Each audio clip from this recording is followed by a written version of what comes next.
మాట మీకు ఎందుకు చెప్పడానికి ఇష్టపడుతున్నాను అని అంటే, యోసేపును దేవుడు ఎందుకు ఆ ప్రాంతానికి తీసుకువెళ్ళాడు అనంటే, ఆ ప్రాంత ప్రజలు కడుపును నింపడానికి యోసేపును దేవుడు సిద్ధం చేశాడు.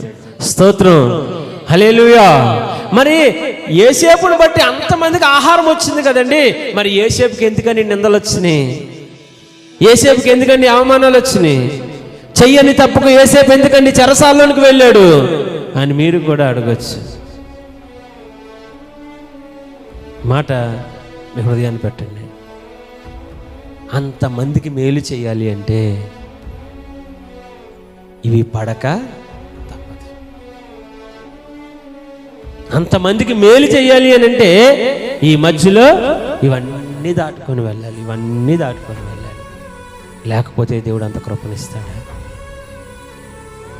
చెరసాల్లో ఉన్నవాడిని పిలిచాడు రాజు, సన్నని ఆరబట్ట కట్టాడు. రాజరికానికి గుర్తుగా ఉన్న, అధికారాన్ని గుర్తుగా ఉన్న ఉంగరాన్ని తొడిగించాడు, మంచి బట్టలు తొడిగించాడు. యోసేపుని తీసుకొచ్చి రథం ఎక్కించాడు. ముందెళ్తున్న వాళ్ళందరూ కూడా యోసేపుకు వందనములు చేస్తున్నారంట. స్తోత్రం, హల్లెలూయా, హల్లెలూయా.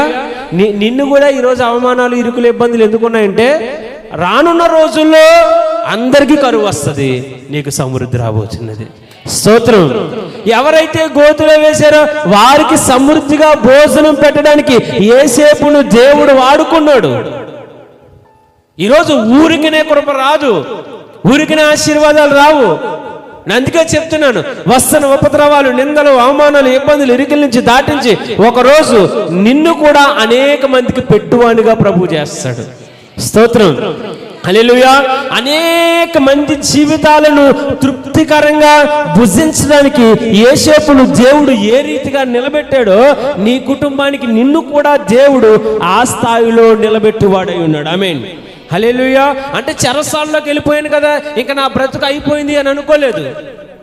అక్కడ కూడా దేవుడు ఏదైతే యోసేపుకు తలాంతులు ఇచ్చాడో ఆ తలాంతులు వాడుతున్నాడు. కలలు వివరించే ఆ తలాంతును దేవుడు యోసేపుకి ఇచ్చాడు. అక్కడికి వెళ్ళిన తర్వాత ఆ తలాంతులు వాడాడు. ఎందుకు దేవుడు నన్ను చెరసాల్లో వేసాడు కదా, దేవుడు ఇచ్చిన తలాంతు ఎందుకు వాడాలి అనుకున్నాడా? చెప్పాలి గట్టిగా, చెప్పాలి గట్టిగా.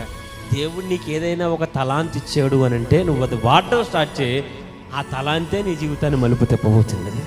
స్తోత్రం. అది పాటలు పాడే తలాంతు అయినా కావచ్చు, వాక్యం చెప్పే తలాంతు అయినా కావచ్చు, పరిచర్య చేసే తలాంతు అయినా కావచ్చు. నీకు దేవుడు ఏ తలాంతునిచ్చినా తలాంతును వాడగలిగితే దాన్ని బట్టి నీ జీవితాన్ని దేవుడు ఒక మంచి మలుపు తిప్పబోతున్నాడు అంటాడు. హల్లెలూయా.